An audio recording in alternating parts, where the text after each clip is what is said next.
Hi everyone, কেমন আছো তোমরা সবাই? আশা করি সবাই খুব ভালো আছো।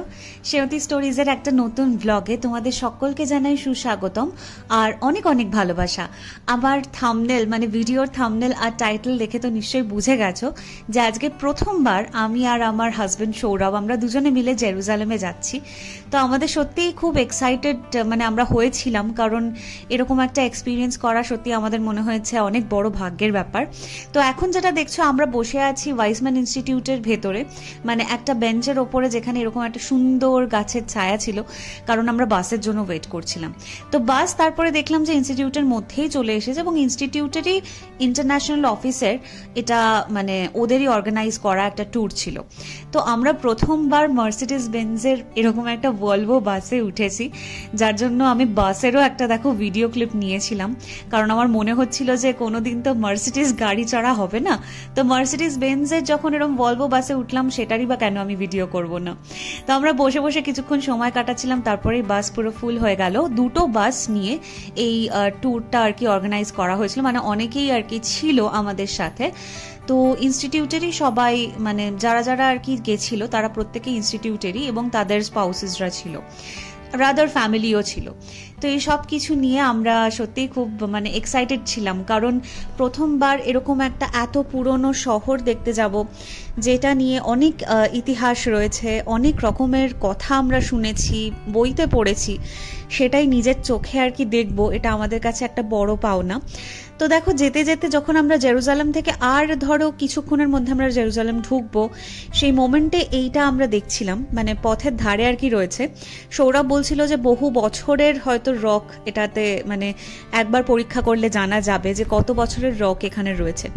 তো সেই সব দেখতে দেখতে আমরা চলেছি, আর আমরা মানে বাসেও থাকাকালীন একজন গাইড ছিলেন আমাদের, তিনিও অনেক রকমের তথ্য দিচ্ছিলেন বিভিন্ন দিক ঘিরে এই যে শহরটা গড়ে উঠেছে এবং এটার আশেপাশে কত রকমের কিছু চলে, কতজন মানুষ, কত ধর্মের মানুষ এখানে থাকে, সেটা সত্যিই আমাদের কাছে না একটা খুব মানে অবাক করা বিষয়। কারণ আমরা ভাবতে পারি না যে একই জায়গার মধ্যে এত রকমের ধর্মের মানুষ, মানে এত রকমের মতের মানুষ থাকতে পারে। তো যাই হোক, সেই সব শুনতে শুনতেই আমরা যাচ্ছিলাম, আর মোটামুটি গাড়ি করে আমাদের সময় লেগেছিল, মানে আমরা যে টাউনে থাকি রেহওয়াত থেকে জেরুজালেম পর্যন্ত যা ডিস্টেন্স, সেটা মোটামুটি 50 থেকে 55 মিনিট গাড়িতে করে যদি যাও।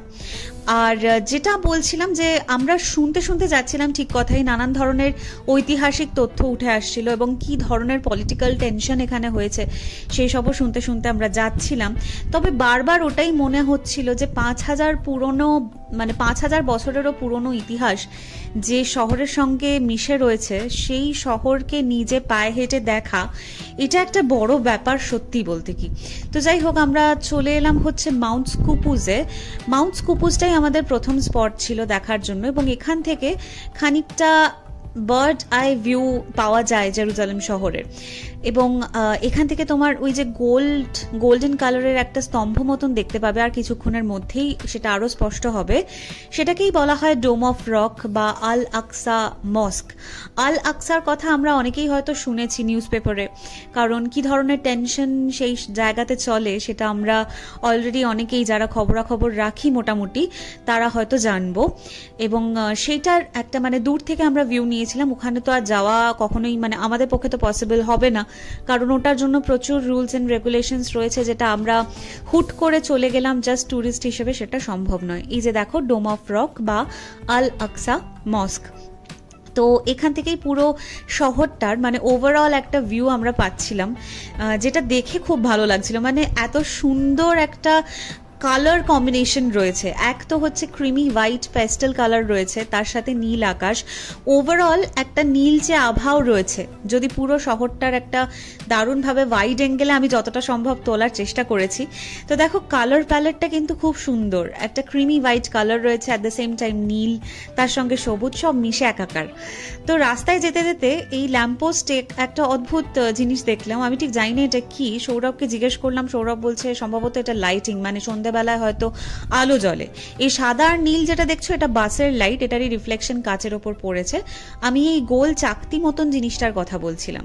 আর এখানকার ওয়েদার না অনেক অন্যরকম, মানে জেরুজালেম আমরা যেরকম ভাবি যে আমরা রেহওয়াতে থাকি, এখানে প্রচন্ড এখন গরম চলছে, ভালোই গরম লাগে, প্রতিদিনই প্রায় তোমার এসি পাখা দুটোই হয়তো চালাতে হয়। পাখা বলতে স্ট্যান্ড ফ্যান, এখানে সিলিং ফ্যানের কোনো কনসেপ্ট নেই। কিন্তু এখানে মোটামুটি দেখে মনে হচ্ছিল যে রাস্তাঘাট প্লেজেন্ট, সেটা গাড়িতে বসেই বোঝা যাচ্ছিল। নিচে নেমে যখন বাস থেকে নিচে নামলাম তখনও কিন্তু দেখলাম যে ভালোই একটা আবহাওয়া রয়েছে। এরকম আবহাওয়া আমরা খানিকটা ব্যাঙ্গালোরে পেয়ে থাকি। যারা ব্যাঙ্গালোরে থেকেছো তারা হয়তো অবশ্যই ফিল করতে পারবে যে ব্যাঙ্গালোরের ওয়েদার মানে আলাদাই ওয়েদার।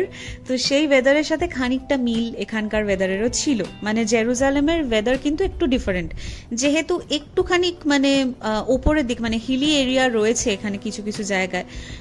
আমরা মানে সমতল থেকে কিছুটা ওপরে গেছিলাম, সেই জন্যই আমার মনে হয় ওয়েদারটাও একটু ডিফারেন্ট। তো এখন যে জায়গাটার মধ্যে দিয়ে আমরা যাচ্ছি সেটা হলো আরব কোয়ার্টার্স। এখানে আমরা জানি যে আরব কোয়ার্টার্স রয়েছে, ক্রিশ্চিয়ান কোয়ার্টার্স আছে, এছাড়াও জিউইশ কোয়ার্টার্স আছে। তো এই কোয়ার্টার্সটা হলো মেইনলি আরব কোয়ার্টার, এবং এখানে বিভিন্ন রকম দোকান রয়েছে, খাবারের দোকান রয়েছে, যেটা দেখেও বোঝা যাচ্ছে যে কিছু কিছু আরবিক ভাষাতেও লেখা রয়েছে। একটা জিনিস যেটা আমার ভালো লাগলো জেরুজালেমে, যে অনেক কিছুই কিন্তু ইংলিশেও লেখা আছে, মানে সেখানকার ভাষার সাথে ইংলিশেও কিন্তু লেখা রয়েছে, যেটা আমরা রেহওয়াতে থাকাকালীন কখনোই দেখি না, মানে মোস্টলি হিব্রুতেই লেখা থাকে। তো এখানে দেখো ইংলিশেও কিছু কিছু দোকানের নাম কিন্তু লেখা রয়েছে, যেটা একটা ভালো ব্যাপার। অ্যাটলিস্ট যারা আমরা ভাষাটার সাথে আর কি পরিচিত নই তাদের ক্ষেত্রে একটু ইজি হবে বোঝার জন্য। আমরা যেখানে থাকি আর কি, যে টাউনে রেহওয়াতে, সেখানকার অর্ধেক দোকানের নাম আমরা জানি না, কারণ সবটাই হিব্রুতে লেখা আর গুগল করলেও সেভাবে দেখায় না। তো যাই হোক, সেই জায়গা দিয়েই আমরা মোটামুটি ক্রস করছি। রাস্তাঘাট কিন্তু খুবই সুন্দর আর খুব প্রশস্ত।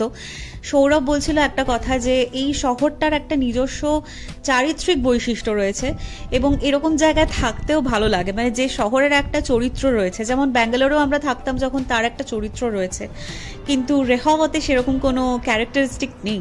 তো সেই জন্য আমাদের নতুন জায়গাটা এসে ভালো লাগছে। আর দেখো দূরে কিন্তু একটা গির্জা দেখা যাচ্ছিল একটু আগে।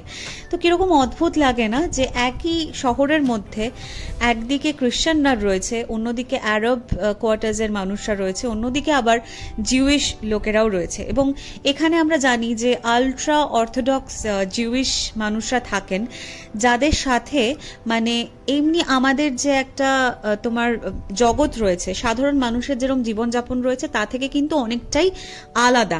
কারণ আলট্রা অর্থোডক্স জিউইশদের কথা আমরা গাইডদের কাছে যা শুনছিলাম, তাদের সাথে আমাদের ডে টু ডে লাইফের কিন্তু কোনো মিল নেই, একেবারেই অন্যরকম।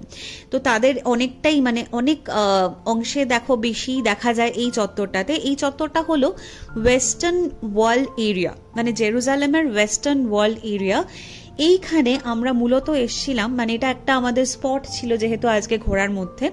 তো এখানে মেইনলি সমস্ত জিউইশ মানুষেরা প্রে করতে আসেন, এবং এটা যে কম্পাউন্ডের ওপরে, তারই কিন্তু অন্যদিকে আল আকসা মস্কের একটা অংশ দেখা যায়। তো আমরা মেইনলি গেছিলাম হচ্ছে ওয়েস্টার্ন ওয়ালের দিকটাতেই, কারণ এটাকে মানে অন্যতম একটা পবিত্র জায়গা হিসেবে ধরা হয়। অ্যাটলিস্ট জিউইশ যারা রয়েছেন তারা মনে করেন, বিশেষ করে আলট্রা অর্থোডক্স জিউইশ মানুষেরা এটাকে মানে মনে করেন যে অন্যতম হোলি এরিয়া। আমরা অনেক রকম ভিডিওতেও হয়তো দেখে থাকবো যে এখানকার জিউইশ যারা আলট্রা অর্থোডক্স জিউইশ রয়েছে, তারা কিন্তু নিয়মিত এখানে এসে তাদের যে ধর্মগ্রন্থ রয়েছে টোরা, সেখানকার বিভিন্ন রকম পাঠ তারা এখানে করে থাকেন। দেখো আমার সামনে মানে ভিডিওতেই একজন কে দেখতে পাবে, এবং এছাড়াও আরো অনেকেই কিন্তু এখানে রয়েছে, অনেকে ফ্যামিলি নিয়েও এসেছে। তো মোস্ট অফ দ্য টাইম এনারা এখানেই সময় কাটান, এবং এখানে প্রে করার জন্য পুরুষদের অ্যাট দ্য সেম টাইম মহিলাদের দুটো ডিফারেন্ট দিক রয়েছে। তো আমার প্রথমেই এখানে এসে না কিরকম একটা গায়ে কাঁটা দিচ্ছিল, মানে একটু অন্যরকম লাগছিল। দেখো আমি ওয়ালটার যে ভিডিওটা নিয়েছি, আশা করি বুঝতে পারছো, এই ওয়ালটার কে মানে অন্য দিকটাতে একদম সামনের দিকটাতেই সমস্ত জিউইশ মানুষরা রয়েছে তাদের প্রেয়ারের জন্য। এছাড়াও প্রচুর টুরিস্টরা রয়েছে যারা এখানে এসে প্রে করছে রীতিমতো।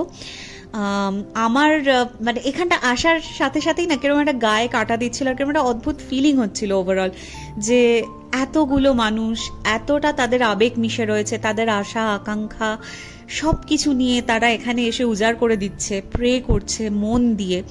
তো দেখো অনেকেই কিন্তু প্রে করছে, আশা করি বুঝতে পারছো, দেওয়ালের দিকে মুখ করে, দেওয়ালকে ছুঁয়ে, দেওয়ালে মাথা রেখে অনেকেই এটা করছেন। এবং তখনই আমরা ডিসাইড করলাম, আমি আর সৌরভ, যে আমরাও গিয়ে একটুখানি ছুঁয়ে দেখি, প্রে করি। তো সৌরভ চলে গেল একদিকে, আর আমি এটা ঢোকার মুখে আর কি ভিডিওটা নিচ্ছিলাম। আমি ঢোকার পরে মানে তারপরে আর মানে কিরকম একটা লাগছিল ঢোকার মুখে, এটা আমি আমার দিকের মানে যেদিকে আর কি মহিলারা প্রে করছিল সেই দিকটার আমি একটা ভিডিও ক্লিপ তোমাদের জন্য সংগ্রহ করছিলাম। এরকম এক একটা জায়গা থাকে, আমাদের দেশেও থাকে, যেখানে মানুষ উজাড় করে প্রার্থনা করে, সেখানে ঢুকলেই কেমন একটা মানে অনুভূতি হয়। আমার প্রেয়ার হয়ে গেছিল, তারপরে আমি এসে আবার বলটার আর কি ভিডিও নিচ্ছিলাম। দেখো আমার মুখ চোখ কিরকম একটা মানে আশ্চর্যে যেন আমি স্তম্ভিত হয়ে গেছি। আমি প্রচন্ড মানে আবেগপ্লুত হয়ে গেছিলাম এবং আমারও চোখ দিয়ে জল বেরিয়ে এসেছিল সেই জায়গায় গিয়ে। তো যাই হোক, সেখান থেকে আমরা এবার আরো একটা অন্যদিকে গেলাম। জিউইশ যে ওল্ড সিটি এরিয়াটা রয়েছে, মানে জিউইশ কোয়ার্টার্স রয়েছে, সেই জায়গায় ঢোকার মুখে আমরা এরকম একটা জায়গায় এসেছিলাম যেখানে আমরা ডিনার ব্রেক পেয়েছিলাম। এবং ডিনার আর আলাদা করে আমি কিছু দেখাইনি, কারণ বাড়ি থেকেই ডিনার নিয়ে গেছিলাম আর সেটাই বলা হয়েছিল। তো স্যান্ডউইচ নিয়ে গেছিলাম, সেটাই আমরা খাচ্ছিলাম। তার আগে দেখো এই ছবিটা যেরকম স্তম্ভগুলো দেখছো, মানে এটার একটা স্পেশালিটি হচ্ছে এই এরিয়াতে মানে এটারই ধ্বংসাবশেষ। এটা বহু বহু বছর আগেকার একটা ছবি, যে ছবিটার মানে এই স্তম্ভগুলো দেখে রিলেট করতে পারা যায় যে ছবিতেও রয়েছে, আবার এখানেও একই রকম ভাবে রয়েছে। একটা দিকে স্তম্ভ রয়েছে, অন্য দিকটা কিন্তু অনেকটাই প্রশস্ত, সেটা আলাদা দিকে রয়েছে, মানে সেটা আর এখানে দেখা গেল না। তো যাই হোক, আমরা ওখান থেকে বেরিয়ে তারপর হাঁটতে শুরু করলাম জিউইশ কোয়ার্টার্স গুলোতে। এখানকার মানে পাথরের যে তোমার দেওয়ালগুলো, রাদার মেঝেটা, সবকিছু মিলিয়ে একটা অন্যরকম ভাইব আসছিল, নো ডাউট। কারণ এটা নিজের হাতে ছুঁয়ে দেখে বা নিজে পায়ে হেঁটে যেরকম অনুভূতি হয়, আমি জানি সেটা ক্যামেরায় হয়তো অতটাও বোঝা যায় না। তবে জেরুজালেমে মানে আমরা এটা জাস্ট প্রথমবার একটা এক্সপিরিয়েন্সের জন্য এলাম। আমরা শিওর যে আমরা আবারও অনেকবার আসবো, এসে আরও অনেক কিছু হয়তো এক্সপ্লোর করব। কারণ এটা এমনই একটা শহর, একবার এসে বা একবার সমস্ত কিছু দেখে নেওয়া যায় না, মাঝে মধ্যেই আসতে হয়, সময় দিতে হয়, তারপরেই কিন্তু ভালোভাবে শহরটার যে বৈশিষ্ট্য রয়েছে সেটা জানা যায়। আর এখানে থেকে আমরা আরও একটা জায়গায় যাব, যেটা আমাদের লাস্ট স্পট। দেখো আমি এখানে মেঝেরও কিছুটা ভিডিও নেওয়ার চেষ্টা করেছি, মানে যতটা আমার পক্ষে সম্ভব হচ্ছিল, কারণ তখন ট্যুর প্রায় শেষের দিকে, আমরা সবাই একটুখানি ক্লান্ত হয়ে গেছিলাম। তো ফাইনালি আমরা চলে এলাম টাওয়ার অফ ডেভিড। এটা হলো একটা মানে কাসল, মানে এটা এমনই একটা জায়গা যেখান থেকে আমরা মানে আমাদের ট্যুরটা আর কি শেষ হয়েছিল যেখানে থেকে। এটা সেই ক্রুসেডের সময়কার একটা জিনিস, যেটা দেখার পরে মনে হচ্ছিল যে সত্যি এত বছর আগের মানে ঐতিহাসিক গুরুত্ব এতটাই এই জায়গাটার, যে এত বছর আগের একটা জিনিস আমরা নিজের চোখের সামনে দেখছি। এই ক্যাসলটার বা এই টাওয়ারটার আশেপাশে দেখো যেরকম খাঁজ করা আছে, সেই খাঁজে সৈনিকরা তাদের দেহ ঢুকিয়ে দিয়ে তীর ধনুক নিয়ে যুদ্ধ করতেন ক্রুসেডের সময়তে। সেই জন্যই কিন্তু এই অ্যাঙ্গেলে, যে দেখো খাঁজগুলো দেখা যাচ্ছে, সেই অ্যাঙ্গেলে তৈরি। তো এখানেই একটা লাইট অ্যান্ড সাউন্ড শো এর জন্য, মানে ওটাই আমরা কিভাবে জেরুজালেমে সবাই একের পর এক এম্পায়ার এসে থেকেছে সেটাই দেখার জন্য আমরা এসেছিলাম। তো আমি লাইট অ্যান্ড সাউন্ডের খুব বেশি রেকর্ড করিনি, কারণ আমি নিজে একটু বোঝার চেষ্টা করছিলাম। ওখানে থেকে যদি সবসময় ফোন খুলে ভিডিও করতে থাকি তাহলে আসল জিনিসটা দেখা হয় না, এটাই আমার মনে হয়েছিল। তো জাস্ট শুরুরটুকু একটু ভিডিও নিয়েছি, বাকি আর সেরকম ভিডিও নিইনি। আর এটা দেখেই আজকের মতন আমার এই ব্লগ শেষ করব। তবে জেরুজালেম আবার যাব, আর সেটার ব্লগও তোমাদের সঙ্গে শেয়ার করব। ভিডিও ভালো লাগলে অবশ্যই কিন্তু চ্যানেলটাকে সাবস্ক্রাইব করে দিও, কারণ এরকম ভিডিও আমি আবারও তোমাদের সঙ্গে শেয়ার করব। আর অবশ্যই একটা লাইক করে দিও যদি তোমার মনে হয় যে তুমি কোথাও গিয়ে তোমার ভালো লেগেছে ভিডিওটা। আর কেমন লাগলো জানিও সেটা কমেন্ট সেকশনে। দেখা হচ্ছে নেক্সট ব্লগে খুব শীঘ্রই। ততদিন অবধি ভীষণ ভালো থেকো, সুস্থ থেকো, আর অবশ্যই চোখ রেখো সেঁওতি স্টোরিজের ইউটিউব চ্যানেলে। তো জানাই আজকের মতন টাটা, খুব ভালো থেকো তোমরা সবাই, বাই।